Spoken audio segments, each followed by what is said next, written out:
आलिम खे वठी आ आलिम खे चई हुकुम कर बाबा आलिम सगोरे चो गाल बुध ई तोखे जिस्मानी बीमारी काने दुनिया जी बीमारी काने बदन जी बीमारी काने तो को दिल में बुरो इरादो कयो आ इन काबे जे बारे में तो का बुराई सोची आ अल्लाह पाक तो ते दमरजी पयो आ जेकने इनी बुरे इरादे खां तौबा करी त रब करीम तोखे हाणे ही चंगो भलो करे छॾींदो जी हाँ मूं इरादो इहो कयो आहे त काबो ड्राहियां कि पोइ तुंहिंजी मर्ज़ी जे सिर जो ख़ैर घुरी त पोइ इन खां पंहिंजे बुरे इरादे खां रुजू थी दिल में तौबा कई अल्लाह त गफूर रहीम आ बेटा ऐसा पाए पाद गिचीअ में अंगण जे अचन अवगुण ऐब कचायूं ढकण थी ढकजल पुतोड़ी लख हुजन तब माफियूं ॾिजल में धरा उन जिल्दो दिल में तौबा कई मुझा मौला मूं बस कई मुखे माफ फरमा अल्लाह पाक जी ज़ात मेहरबान आ हिकड़े सेकंड में हुन जी बीमारी छड़े वई चंगो भलो थियो गुस्ल कई कपड़ा मटाई काबतुल्लाह जो तवाफ कई ऐं काबतुल्लाह के अची गिलाफ चाढ़ई अल्लामा शरफुद्दीन खरगोशी रहमतुल्लाह अलैह पंहिंजे किताब शरफुल मुस्तफा में लिखियो आ फरमाए तो सब खां पहिरियां इहो बुजुर्ग हो इहो नुतै अव्वल हमीरी हो जे काबतुल्लाह के गिलाफ चाढ़ियो अगे गिलाफ को न चाढ़ींदा हा इन एहतराम ख़ातिर काबे के गिलाफ चाढ़े तवाफ कयो ऐं हर हिक मके वारे माण्हूअ जे घर पाण हली वियो ॿियनि खे सत अशरफियूं पर मके वारन के 14 अशरफियूं ॾिनई ॿियनि खे हिकिड़ो कपड़नि जो वॻो मके वारन खे ॿ कपड़नि जा वॻा ॾेई अल्लाह खे राज़ी कई उनखे ख़बर पइजी वई त मूंखे किथां लॻी आहे चङो भलो थियो ख़ैरातूं कई काबे जो तवाफ कई काबतुल्लाह के गिलाफ चाढ़ी काफ़ी ॾहाड़ा उते रही तवाफ करे खुदा खे राज़ी करे हाणे अॻिते रवानो थियो हलंदो वञे सफ़र कंदो वञे हिन सां आलमन जी जमात बि हुजे हिन सां मुंहिंजा दोस्तो अज़ीज़ो शाइर बि हुया हाकिम बि हुया वॾेरा बि हुया हिन सां गॾु फौजी बि हुया तमामु घणी जमात हुई उठनि घोड़नि जो लश्कर आहे हलंदे हिकिड़े इलाइक़े खां लंघियो आहे जंहिं इलाइक़े खे उन ज़माने वारा यसरब चवंदा हा छा चवंदा हा उन्हीं जगह ते आबादी बिल्कुल कान ही पट बयाबान हो विच ते हिकिड़ो पानी जो चश्मो हो उन्हीं मजा बदवी माण्हू पानी भरे वेंदा हा वो पानी ॾाढो लज़ीज़ हो पर उन्हीं जे भर में रही न सघंदा हा जेकॾहिं को घर बि ठाहींदो हो त उते बीमार थी पवंदो हो यसरब सरब मां वरतल आहे सरब जी माना बीमारी बुखार आहे मुसीबत आहे उन्हीं जे करे उन इलाइक़े खे यसरब सॾींदा हा जंहिंमहिल उन्हीं जगह तां बादशाह जो काफ़िलो अची लंघियो जेको 400 आलमन में वॾो आलिम हो उन चारई तरफ़ जाइज़ो वरतो ओलह ओभर उत्तर ॾखण निहारे उन चश्मे के निहारे उन चश्मे जे ॿाहिरां कुझु खजर जा बाग हा उन्हनि ते नज़र करे घोड़े तां लही पियो बादशाह खे चई घोड़ो संभाल तू हलियो वञ तू ॼाण तुंहिंजो मुल्क ॼाणे आउं हिन मैदान में पंहिंजे ज़िंदगीअ जा ॾहाड़ा गुज़ारींदुसि जेके ॿिया उन जा शागिर्द हा 400 आलमन में हिकिड़ो ही बाक़ी था 399 उन्हनि चयो उस्ताद तू असांजो वॾो आहे ॻाल्हि कहिड़ी आहे कि तव्हांखे ख़बर कान्हे ज़बूर पढ़ियो अथव इंजील पढ़ियो अथव आसमानी किताब तव्हां पढ़िया आहिनि अल्लाह पाक जल जलालुहु मन वालुहु आखिर ज़मान नबी हज़रत मोहम्मद मुस्तफ़ा सल्लल्लाहु अलैहि वसल्लम जे आराम वारी आखिरी जाय जंहिंजो नालो मदीनो थींदो पार पत्ता खुदा ताला जेके लिखिया आहिनि उहे मूंखे हिन यसरब जे शहर में नज़र अचनि था हिन चश्मे में बाग में नज़र अचनि था मुंहिंजो ईमान आहे त हिन जाइ ते मुहम्मदुर रसूलुल्लाह जो मदीनो थींदो ऐं मां महबूब करीम अलैहिस्सलाम जे लाइ अॻुवा कहते वेही तो रहा मन सुभाणे अचे महीने में अचे 6 महीने अचे साल में अचे 10 सालन में अचे भला जे मुखे दीदार न थियो त मुंहिंजे औलाद खे थींदो औलाद खे न थियो त औलाद जे औलाद खे थींदो उन यार जे इंतजार में सॼी ज़िंदगी हिते गुज़ारियां थो भला जे ॿियो कुझु न त बि मूंखे मुहम्मद जे मदीने जी मिठी त नसीब थींदी जो या गाल के तो बाकी जेके आलम ओए भी घोड़न ता लही पिया जे उस्ताद तू भी ते असा भी ते बादशाह के सबन चो हलियो वन बादशाह सलाम चो गाल त कयो मुखा सजी सही खोले उन पार पता सब पढ़ी बुधायो अव्वल का आखिर तई ज़बूर मा हुन के पढ़ी बुधायो जेके भी नबी पाक जा पार पता हा निशान हा वसफू हूं तारीफू हूं सब जो उन पढ़ी बुधायो उन तुबे अव्वल हमीरी के दिल में ख्याल पैदा जेकॾहिं उन नबी पाक अलैहिस्सलाम जी ज़ात ला तव्हां तरसो था त मां बि मुहम्मद जो इंतज़ार थो कयां तव्हां 400 आलमन खे बानियूं वठी मां शादी करायां थो ऐं 400 आलमन खे घर भी ठहराए ॾियां थो खूह भी पक्का ठहराए ॾियां थो ऐं मां बि साल खण रहां थो जेकॾहिं महबूब अची वियो मुस्तफ़ा जो दीदार थी वियो त मुंहिंजो बि उम्मत जे ग़ुलामन में नालो लिखी मुझा दोस्त अल्लामा खरकोशी रहमतुल्लाह अलैह लिखन था त मदीने जो सब खां पहिरियां बुनियाद रखण वारो भी इहो शख्स हो मदीनो तैयार करे सॼो साल रहियो साल रहण ताईं महबूब त ख़ैर का आया पर हुन आख़िर चयो पंहिंजे वज़ीरनि खे मुल्क हलाइणो आहे मूंखे हिते केतिरो रहंदुसि हाणे हीअं कयो जो हिकिड़े हिन शहर जे विच ते बीमार हिकिड़ी जाइ ठहरायो आलमनि जे लाइ त जाइ ठाही अथमि पर जंहिं दिलबर जो इंतज़ार आहे उन्हीअ जे लाइ बि जाइ ठहरायां जे अचे त उन जाइ में रहे विच शहर में हिकिड़ी 2 मंज़िला जाइ ठहरायईं ऐं हिकिड़ो ख़त लिखियईं ऐं ख़त लिखी उन्ही वॾे आलम खे चई ही मुंहिंजो हबीबन खे ख़त पुॼाइजां जे तुंहिंजे ज़िंदगी में न अचे त तूं वसीयत पुट खे करे वञिजा जे तुंहिंजे पुट जे ज़िंदगीअ में न अचे त तुंहिंजो पुट पोटे खे वसीयत करे वञे या नस्लन बाद नस्ल इहो ख़त संभालजो हिन माड़ीअ जी हिफ़ाज़त कजो जॾहिं हबीब अचे त महबूब करीम खे मुंहिंजा सलाम बि चइजो हबीब खे हिते रहाइजो सभई जो सुभान अल्लाह खुली खुली जो सुभान अल्लाह मुझा खां पोइ उहो जेको वॾो उहो पोड़ो थी उहो बि गुज़ारे वियो उन जो पुट बि गुज़ारे वियो उन जो पोटो बि गुज़ारे वियो उन जो पड़ पोटो बि गुज़ारे वियो मुंहिंजा दोस्त अज़ीज़ इहा सिलसिलो हलंदो रहियो पूरो 1000 साल गुज़री वियो घणो अरसो था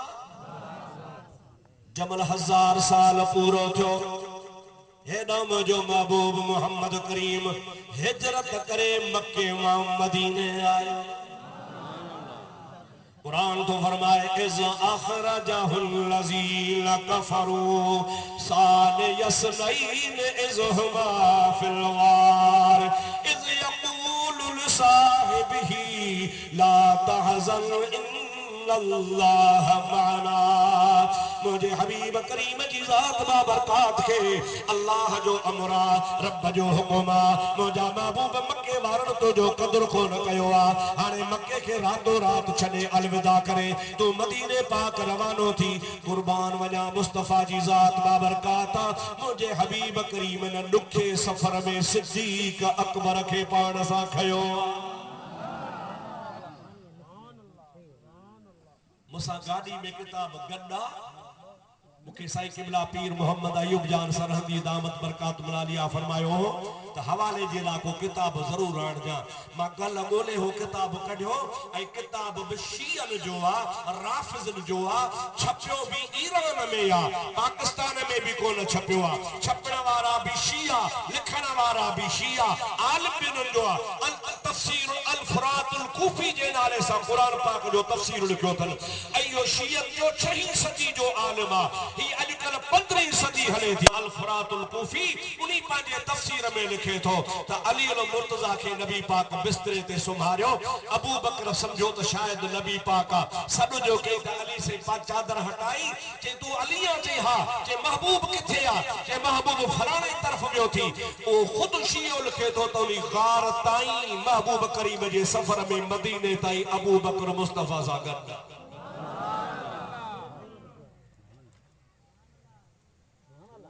ताजी माना इन मां थोरो मालूम त अॻियां शिया कुझु फज़ीलत वारा हक़ जी ॻाल्हि मञनि त था त महबूब जो सफ़र में रफ़ीक सिद्दीक़ आहे। चओ सुभान अल्लाह, ॾाढे चओ सुभान अल्लाह। वरी आम तरह छा चवंदा आहिनि अदा अली अल मुर्तज़ा शेर ख़ुदा रज़ी अल्लाह ताला अन्हु के नबी पाक पंहिंजो जाय नशीन मुक़रर कयो। सबूत कहिड़ो आहे कि नबी पाक वटि काफ़रनि जूं अमानतूं हूं त अली ये काफ़रनि जूं अमानतूं मूंखे मोटाइणियूं आहिनि, पर मां रातो रात वञा थो, ये खाई कोन छॾिबियूं। सुभाणे नबूअत ते टिको ई इल्ज़ाम लॻंदो त नबी हो पर परायूं अमानतूं बि खणी हो। मां पाण ॼां हा पर मां नथो ॼां छो त रातो रात वञा थो। तूं मुंहिंजो जाय नशीन, तूं मुंहिंजो ख़लीफ़ो, ही मुंहिंजूं अमानतूं तूं पुॼाए अचजां, इहे काफ़रनि ताईं पुॼाए पोइ तूं अचजां। ऐं बिस्तरे ते सुतो पियो जो तोखे कुझु बि कोन कंदा, तूं ॿाहिरि निकिरंदे पोइ तोखां पुछंदा त काॾे वियो। हज़रत अली अल मुर्तज़ा नबी जो जाय नशीन थियो। नबी पंहिंजे बिस्तरे ते सुम्हारियुसि ऐं नबी पाक हुनखे अमानतूं ॾेई पोइ हुनखे हुज़ूर पाक ऐलान कयो त तूं मुंहिंजो ख़लीफ़ो बि आहीं, वसीउ बि आहीं, मुंहिंजो जाय नशीन बि तूं आहीं। मां चवां थो थोरो हेॾे मुॾे ॾिहाड़जो ऐं थोरो सोचे सम्झी जवाब ॾिजो। बाबा बिस्तरो कंहिंजो आहे? रसूलुल्लाह। हाणे माना छॾिया नंगर तयार आहे। ॿुधाया कुझु छॾी कोन था। अबा बिस्तरो कंहिंजो हो? चओ रसूलुल्लाह जो। ॾाढो जो कंहिंजो बिस्तरो हो? खुदा जो कसम आहे इन बिस्तरे तां सॼो जहान कुर्बान करे छॾे। हज़रत रोज़े धणी रहमतुल्लाह अलैह फरमाईंदा हा घोरिया ही जहान पर हू पुण घोरे घोरिया जे मुंह पिरन साण साइत सरे जे ॾियूं। महबूब करीम जी ज़ात बाबरकात सां हिकिड़ी घड़ी मिली पवे तन महबूब पाक जे उन हिकिड़ी घड़ीअ तां ही जहान बि कुर्बान करे छॾियां त हू जहान बि कुर्बान करे छॾियां। सुभान अल्लाह, अल्लाहु अकबर, या रसूल अल्लाह। हाथ चार मुझा दोस्तों अजीजो, महबूब करीम जो जिस्म शरीफ जै कपड़े खे लगे जै बिस्तरे खे लगे ओ शान वारो आहे। चओ सुभान अल्लाह। असां सुन्नी अली अल मुर्तज़ा जा गुलाम आहियूं, अली असांजो इमाम आहे। मुझा दोस्तों हे नक्शबंदी हज़रात जी दरबार आहे, नक्शबंदी हज़रात जो सरवान, नक्शबंदी हज़रात जो सालार, नक्शबंदी हज़रात जो पगदार हज़रत इमाम रब्बानी मुजद्दिद मुनव्वर अल्फसानी पांजे मकतूबा शरीफ में आखिरी मकतूब जो आखिरी जो को खत्ता उन्हीं खां जो को पहिरियों खत्ता आखिरी खां पहिरियों उन्हीं में पाण फरमाता क़यामत ताईं मुहम्मद जी विलायत विरहाए बि पर अली जे हथां विरहाए। सुभान अल्लाह। काजे हथां विरहाए बि? ॾाढे ॾाढे जो काजे हथां? हे माण्हुनि खे चवंदा त सुन्नी अलीअ खे न आहिनि मञींदा, सुन्नी सुन्नियुनि खे लुंडियूं आहिनि, सुन्नियुनि खे लुंडियूं आहिनि, पेट में लुंडियूं अलीअ जो नालो ॿुधंदा त सड़ंदा आहिनि। अदा लुंडियूं असांखे कोन्हनि, अलीअ जो नालो ॿुधी असां ठरंदा आहियूं, असां ठरंदा आहियूं। जन खे लुंडियूं हूंदियूं उहे के ॿिया वर चढ़िया हूंदई उन्हनि सां वञी मोह ॾे। असां त सुन्नी अली अल मुर्तज़ा खे पंहिंजो रूहानी पेशवा तस्लीम कंदा आहियूं। सुभान अल्लाह। तव्हां सुन्नत जमात वारनि जो अली इमाम आहे? सुभान अल्लाह, सुभान अल्लाह। तव्हां ये हथ खयाल या तव्हांजा हथ खुदा मोहताज न कंदो। ये तव्हांजा हथ क़यामत में क़यामत ताईं मोहताज न थींदा। अली खे तव्हां असां पंहिंजो पेशवा मञूं था। पर यार मां भेट कोन थो कयां पर ॻाल्हि कबी हक़ जी। अली अल मुर्तज़ा खे मिलियो बिस्तरो, छा मिलियो? वॾो शरफ़ आहे, वॾो मक़ाम आहे, वॾी इज़त आहे ऐं बिस्तरो रसूलुल्लाह जो आहे। अदा जेकॾहिं बिस्तरे जे करे अली अल मुर्तज़ा जो वॾो मक़ाम आहे जंहिंजो मूंखे बि इक़रार आहे, इनकार कोन्हे, पर मुंहिंजा भाउ जेकॾहिं अलीअ खे बिस्तरो मिलियो आहे त सिद्दीक़ अकबर खे ख़ुदि बिस्तरे वारो मुहम्मद मिलियो।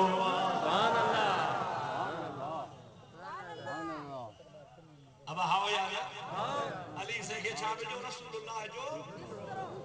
आई अबू बकर के केर मिलियो बिस्तरे वारो हिकड़ी गा अबू बकर से अली के नबी से फरमायो प्यारा अली काफरन जो अमानतूं पुजाए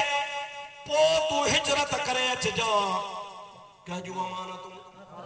मां बोड़ो आया डाडे चो अञा डाडे चो ऐ अली काफरन जो अमानतूं पुजाए पो तू मदीने अच जा अली के नबी थो चवे अली काफरन जो अमानतूं पुजाए पो तू मदीने अल्लाह वरी अबू बकर के तो चवे अबू बकर मुहम्मद मुहजी अमानता इनके मदीने पुजा सुभान अल्लाह सभी जो सुभान अल्लाह मोहम्मद कहजी अमानता चो खुदा जी अमानत कहजी अमानता खुदा की अमानता उन्हीं रब्बुल आलमीन जी जात बाबरकात अबू बकर सिद्दीक के यो शरफ नसीब फरमायो तो सिद्दीक हु भी अमानत पुजाइंदो तू भी अमानत पुजाए जा एड़े दुखे टाइम ते गड तो ओ होंदो आ जेको वफादार होंदो आ काफर गार ताईं पहुता पर गार खां हेठा मोटिया पे विया बपेर गड पे आया बपेर एकड़ो अबू बकर सिद्दीक जो बियो नबी पाक जो बपेर हलंदा आया निशान जबल जे पाड़ खां एकड़ो पेर थी मोटी पिया अरे मोटो छो मोटो चई भुलजी आ हो किए भुलिया हो जे भुलिया ई हो त असा जो त बजणा हन एकड़ो अबू बकर बियो रसूलुल्लाह पर हाणे हिकड़ो पेर थियो आ माना हिकु बियो आ बजणा हन बजणा हुजन हा त ब पेर हुजन हा हिकड़ो पेर आ तंहिं करे मोटो मोटो बे पासे ॻोल्हियो अञा मोटण जी तैयारी कोन कयूं त हिकड़ो तबलीगी जमात वारो अची निकतो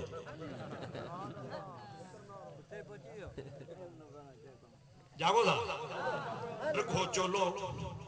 सुभान अल्लाह तक न कयो सुभान अल्लाह नंढे भाव जी कांच वडे भाव जो चोलो समझो था ना लठड़ी हथ में मौलाना साहब शक्ल में काफरन के काडे था वञो जे बपे रख सो हाने थिन थियो आहे असा के बिन जी तलाश हे त हिकड़ो थो वञे हाने के बे पासे गोलियो उन चयो घबरायो न एडे विया थव एडे के पेर हिकड़ो आ कि तव्हां चरिया हो समझो कोन था जेको मोहम्मद सा गड्डा ओ सिद्दीक अकबर ओ मुस्तफा के न जाता कुल्हे ते खयूं थो वने पियो मोहम्मद करीम जा पेर जमीन ते लगन कोन था तरी हिकड़ो पेर थो नजर अचे सुभान अल्लाह अल्लाह शल तवा सा के मक्को मदीनो दिखारे चवा आमीन उनी गारे सौर ते वणो जवानन ठा से जवान भी कोई था वनी सगन पानी जू बोतलू खणंदा हन ढुक ढुक भरे मस विंदा हन सायूं पटे विंदा हन वाह कुराड़ा सिद्दीक अकबर तो जो इश्क जवाना जो रसूलुल्लाह के जमीन का कुले ते खणी वनी गारे सौर जे चोटी ते पहुंचायो सुभान अल्लाह अंदर गार में व्यापो तवा बुधो हुनेठ गार तई पहुता अल्लाह पाक कोरीड़े तानीड़े के चयो कहते गार जे मुंह ते तू पाजी तानी उण कबूतर के ते आना लाह काफर दर ते भी गालहान बीठा छा पिया चवन अड़े बेवकूफ हिन गार में त मोहम्मद करीम जे जमण वाले ज़माने खां बि अॻु में केर कोन वियो आ हुजूर जी उम्र हिन मल 52 साल पे त 60-70 साल गार में को वयो ही कोने अंदर मुस्तफा भी आवाज बुधे पियो सिद्दीक भी बुधे पियो अबू बकर के पांजे यार जी अची गणती थी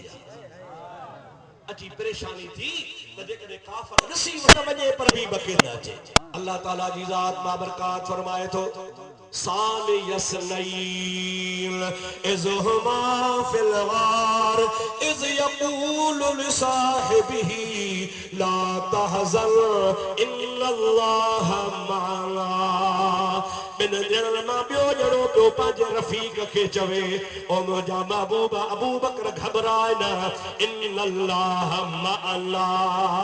अल्लाह तोसां ऐं मूंसां गॾु आहे इहे इतां अंधा रब करीम के अंदर अचण जी तौफ़ीक़ नसीब कोन फरमाईंदो सुभान अल्लाह आई उतां वापस वया हेठ लही गया अबू बकर सिद्दीक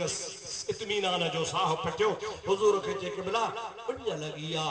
पानी जो थोरो इंतजाम कया दिसा हेठो को खूह हुजे अवाला भी खणी अचा पान भी पानी पिया हुजूर करीम फरमाइन था सिद्दीक तोखे इते तो पानी पियारिया सुभान अल्लाह या रसूल अल्लाह जबल जे चोटी ता किथा पानी आयो पान फरमाइन था गार जे दरवाजे ते थोरो लियो पाए हजरत अबू बकर गार जे दरवाजे ते लियो पाए त थधी बिठी नहर पई वहे जो तो ज्यादा पानी बर्फ का थधो आ माखी का वधीक मिठो आ खीर का वधीक लजीज आ हजरत अबू बकर पी ढव कयो आ हबीबन करीमन पुछो छा ॾिठी क़िबला ही नहर ॾिठी तम पान फरमाइन था या जन्नत वारी नहर मां मोहम्मद करीम तुझे लाइ जबल जे चोटीअ ते वहाए छॾी आहे सुभान अल्लाह अल्लाह अकबर या रसूल अल्लाह हक चार या किसो मुख्तसर ॻाल्हि अॻिते आहे पाण रवाना थिया टे ॾींहं टे रातियूं रही अॻिते रवाना थिया हाणे मदीने जो सफ़र आहे हिकिड़ी जाता पाण लॻिया हे तमामु शामियानो वॾो आहे पर नंढड़ो हिकिड़ो शामियानो लॻो पियो हो उन्ही जे भर मां महबूब जी सवारी लॻी हज़रत अबू बकर खे पाण फरमाइनि था सिद्दीक या रसूल अल्लाह जी इन्ही तंबू में वञ को घर धणी हूंदो धौरो लस्सी खीर ॾोकड़नि सां ॼन त वठी आ पाण खे सफ़र में कमु ॾींदो अबू बकर सिद्दीक अंदर वयो पुराड़ी औरत वेठी आ अम्मा तुंहिंजो नालो छा है के मुंहिंजो नालो आ उम्मे मअबद अम्मा असां मुसाफ़िर आहियूं इहो साम्हूं जवान बीठो आ मुंहिंजो साथी आ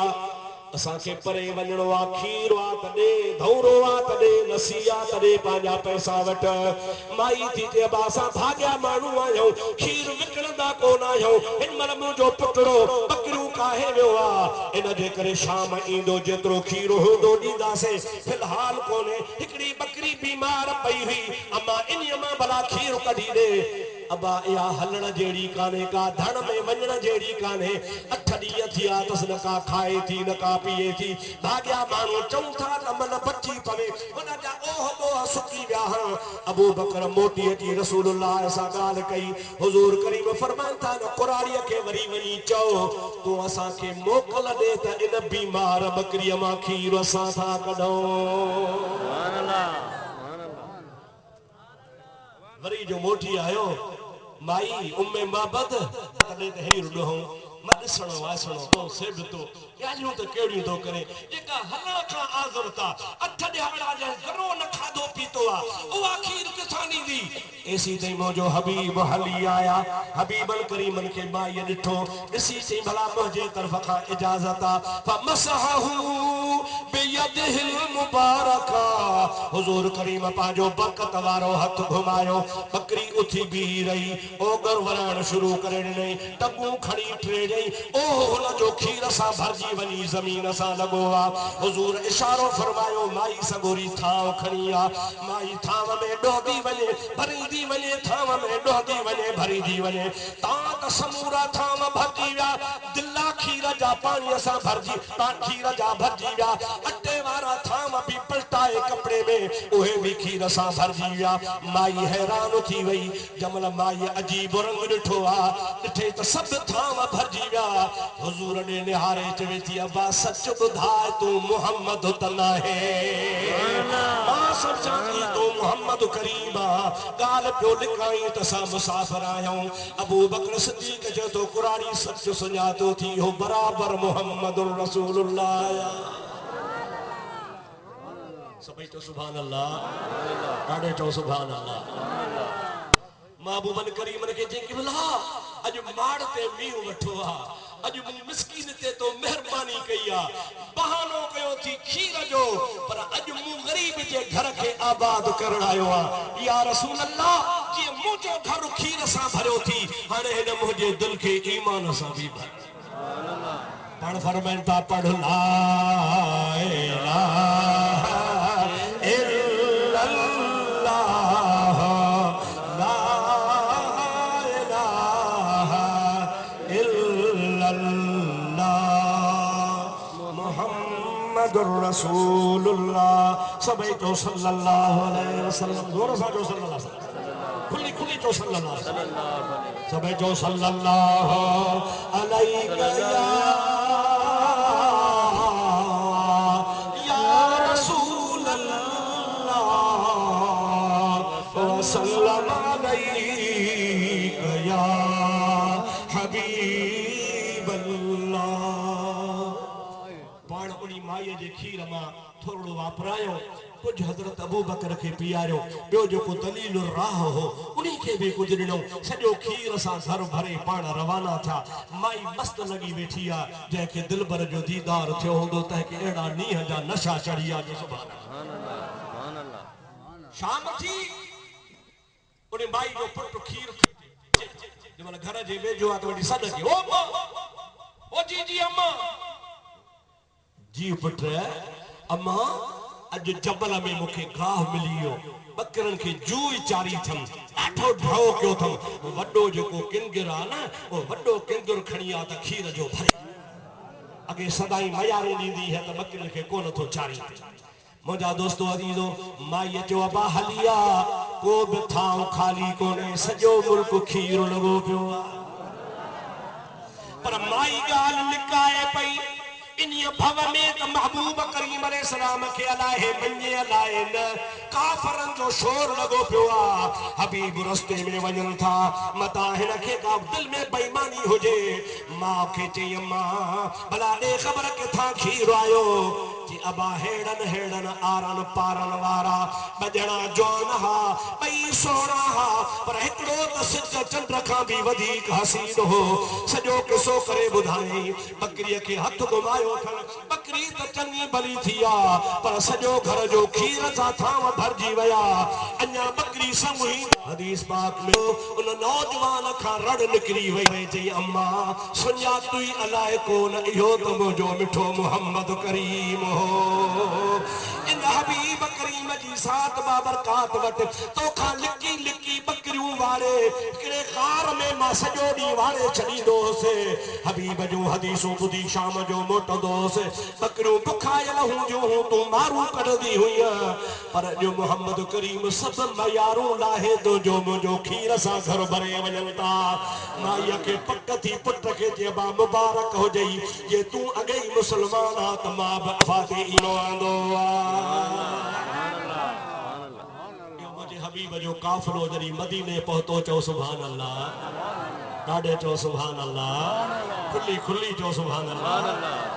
मदीने वारनि खे 3 ॾींहंनि 3 रातनि खां इंतज़ार हो त मुस्तफ़ा अचनि था, ऐं रोज़ सहाबा किराम जेके मुंहिंजे हबीब करीम खां अॻे साल हज वारे मौके ते ईमान आणे दावत ॾेई विया हा, उहे रोज़ इंतज़ार करे मदीने खां सनियतुल विदा खां ॿाहिरि अची महबूब जो इंतज़ार कर अचनि त हुज़ूर खे वठी वञो, पर 3 ॾींहं 3 रातियूं कोन आया। 3 ॾिहाड़े बि आसरो लाहे जमल मोटिया,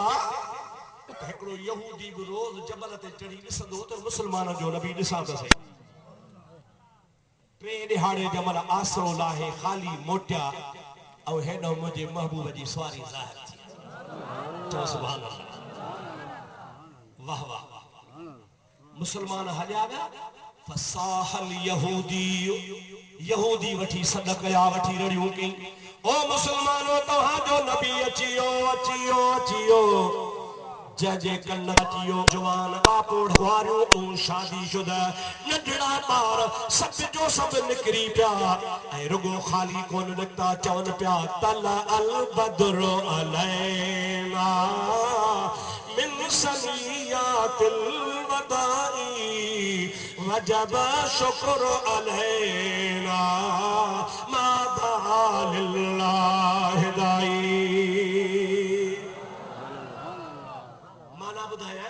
तल अल बद्र अलैना, अॼु असांजे मथां चोॾीं जो चंड भरी पियो, सुभान अल्लाह सुभान अल्लाह सुभान अल्लाह, असांजे मथां चोॾीं जो चंड भरी पियो आहे। हुज़ूर करीम अलैहिस्सलाम जी ज़ात बाबरकात जे बारे में यहूदी खां पुछो तो सुञातो, चए हा, थी चई कीअं सुञातई, जे खुदा जो कसम इन रस्ते सां कई ओठी कई ओठार आया, पर के चायो काफिलो जजी तरह मुचारी तोड़ सिंगारियाऊं सैयद चवे करहा मझा कोड पो लख लहे थी लोड जी जातन जतन जी मुके यो थी ॾिठा के यो ठार ॾिठा पर हेड़ी सवारी मुखे नजर कान आई आ ज़मीन खां मथे उॾरंदी थी अचे अॻियां पोयां मलाइकनि जी फौज आ जेके मुस्तफ़ा तो सलाम पढ़ंदा अचनि था मुखे पक थी वई आ त इहो तव्हां मुस्लमाननि जो मोहम्मद सचो नबी इते पाण ज़ाहिर छा अजीब नज़ारो हो मुहार अबू बकर जे कुल्हे ते आ नातीअ ते रसूलुल्लाह वेठो सुभान अल्लाह के चायो काफिलो जजी तरह मुचारी तोड़ सिंगारियाऊं सैयद चवे करहा मझा कोड पो लख लहे पई लोड ओ जी जातन जतन जी हजरत नबी करीम अलैहिस्सलाम जे अॻते सब पहुता ऐं सब चवन पिया जा मुहम्मदुर रसूलुल्लाह अल्लामा अहमद कस्तलानी शार बुखारी मवाहिबुल लुदनिया में लिखियो तो खुदा जो कसम महबूब मदीने में आया तो मदीने जी हर शय रोशन थी सुभान अल्लाह मदीने जी हर शय घर त रोशन था वण भी रोशन था गलियूं भी रोशन थियो सजो मुल्क रोशन थियो हबीबन करीमन जा परवाना अॻते वधी सब को पियो चे क़िबला मुंहिंजी दावत वारा हो बेपीरा हो सुभान अल्लाह इते बेपीरो इंदो ही कोन को चो सुभान अल्लाह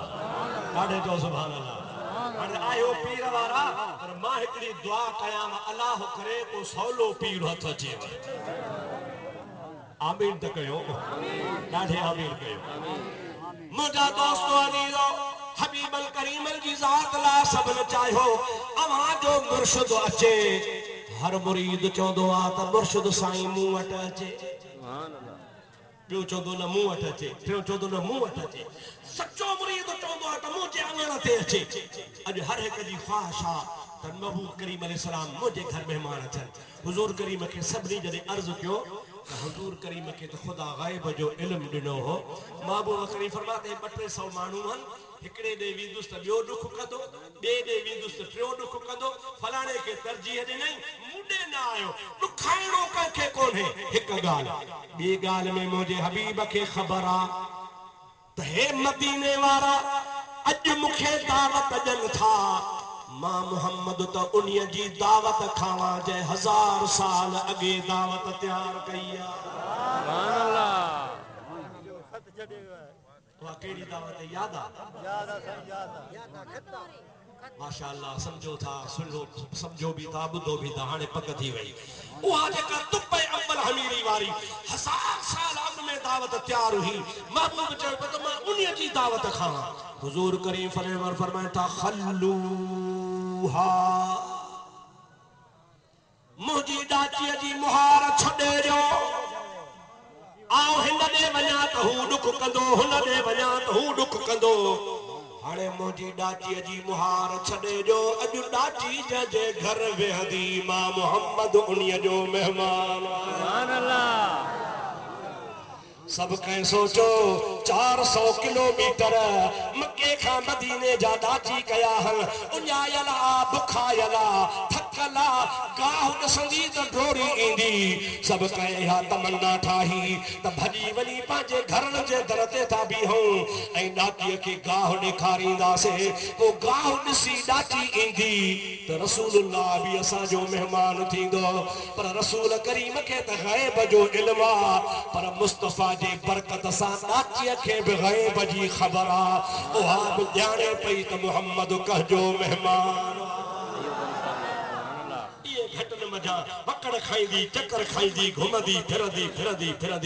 सिद्धी अची उन्हीं घर जे आॾो वेठी आ जेको घर हज़रत अबू अयूब अंसारी जो हो अबू लैला उन जो गुलाम हो, वो खत उन जे संभाल में हो। हजरत अबू अयूब अंसारी को संभाले रख जा, जिए जो महबूब पाक जी जात बाबरका जी डाची उते वेठी आ। हजरत अबू अयूब डोड़ी आयो, किबला भाग मुझा छा, अज मुझे अंगण ते तवा आया आयो, पण नालो वठी फरमाइन था तुब्बे अव्वल हमीरी वारो खत खणी आ। सुभान अल्लाह।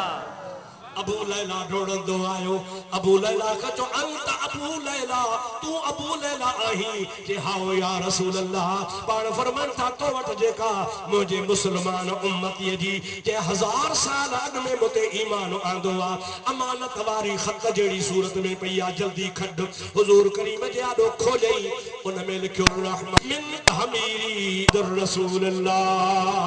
ई खत वाजे को तुब्बे अव्वल हमीरी लिखियो आ, मोहम्मद करीम दे हेठ लिखे तो या रसूल अल्लाह मुखे मुझे आलमन बुधायो आ त तू मदीने में पाजो मस्कन कंदे, मुझा हबीब मुझी जिंदगी वफा करे न करे, पर तुझे अचण का अगे ही प्यारा मां तो ते ईमान वाणा तो क़यामत में मुझी पारत हो जाई। सुभान अल्लाह।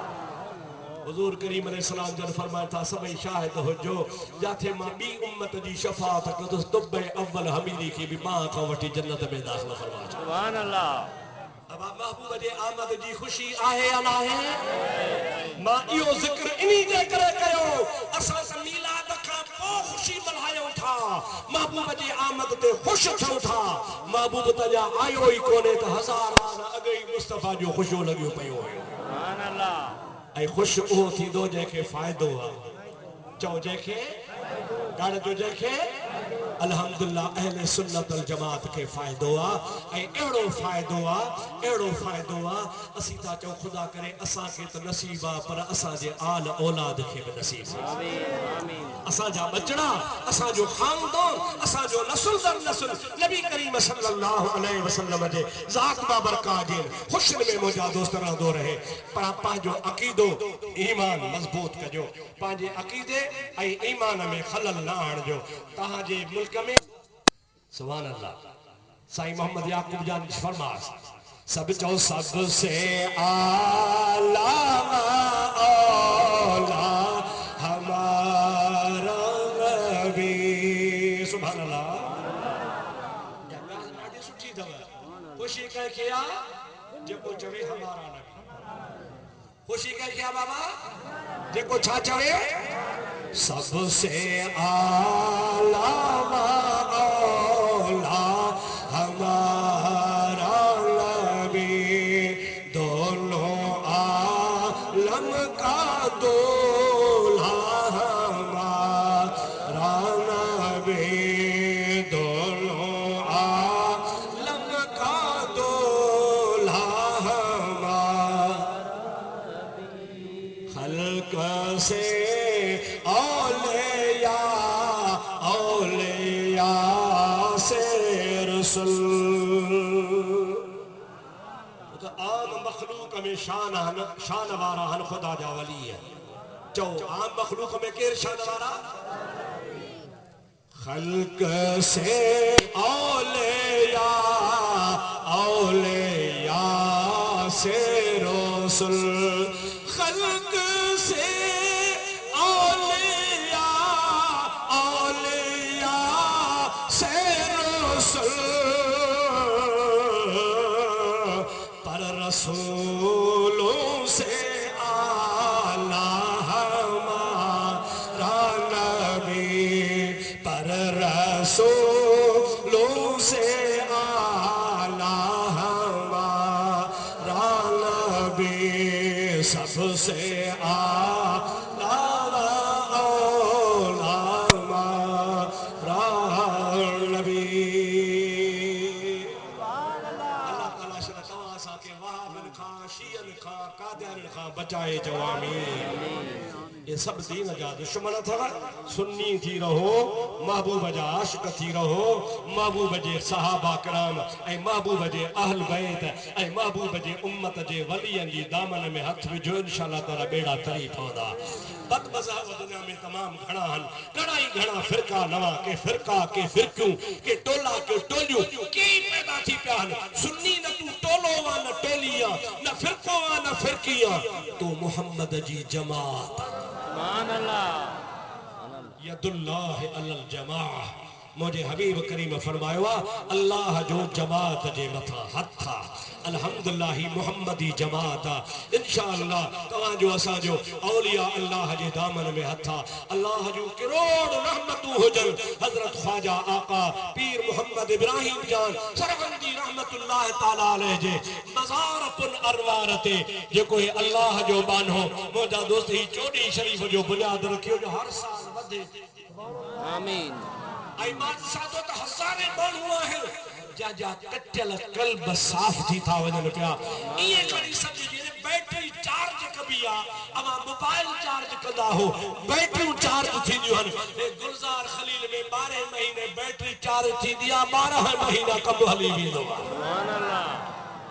अल्लाह करे ही दरबार हमेशा आबाद हो जाए। आमीन। साईं पीर मोहम्मद अयूब जान उन जा भाव उन जा सौट उन जा अजीज उन जो खानदान जेके भी न महबूब करीम जे उर्स में हिस्सो मिलाइन था रब्बुल आलमीन उन जो हिस्सो कबूल फरमाए। हबीबन जो फरमाना पीर से रोज़े धणी जी को कौल तवा के बुधाया पान फरमान था तकरे खुदा जे वली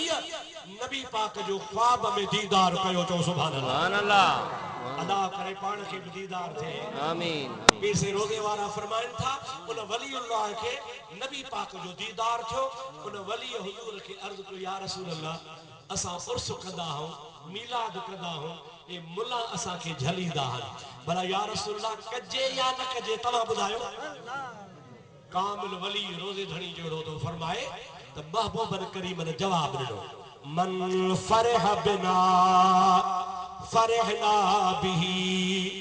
अदा जेको असा जी खुशी मनाईंदो आ मां मोहम्मद बि उन खां ख़ुश थींदो आहियां। सुभान अल्लाह। असा जो तो इहो ही नज़रियो आ महबूब खुश थे राज़ी थे इंशाअल्लाह ताला असा के कहीं भी बे अमल ते भरोसो कोने बस महबूब जे करे असा खां खुश आ। एकड़े असहाबी ते पाण करीमन फरमाया अस्सलाम वालेकुम चुप खणी कई ॾिठई महबूब ने बुखारी में हदीस वरी पाण फरमाया अस्सलाम वालेकुम निहारे वरी चुप खड़ी कई हालांकि अस्सलाम अलैकुम चवण सुन्नत आ वालेकुम सलाम चवण फर्ज आ। टियों दफो फरमायो अस्सलाम अलैकुम चई कि भला वालेकुम सलाम पाण फरमायो मैं तोखे पहिरों दफो चयो कोन बुधी चई बुधुम ॿियो दफो त ॿई दफा बुधुम पो छो न पे जवाब ॾिनई जे मुंहिंजी दिलि पई चवे त रसूलुल्लाह बार बार मूंखे चवे तो ते अल्लाह जी सलामती हुजे सुभान अल्लाह। जी सुभान सलामती अल्लाह। तो ते अल्लाह जी सलामती हुजे तू जे ज़बान मां निकरे अस्सलाम वालेकुम हो जा बेड़ा ही पार थी वेंदा। ओ सुभान अल्लाह। गुलज़ार खलील में हाज़री ॾियण वारो जेके राज़ी आ त साजा का आहिनि या न आहिनि। अल्लाह सही मोजी तवा सबनी जी हाज़री कबूल फरमाए रब्बुल आलमीन दरबार के क़यामत आबाद करे दुआ कयो अहले सुन्नत जो दरबारू क़यामत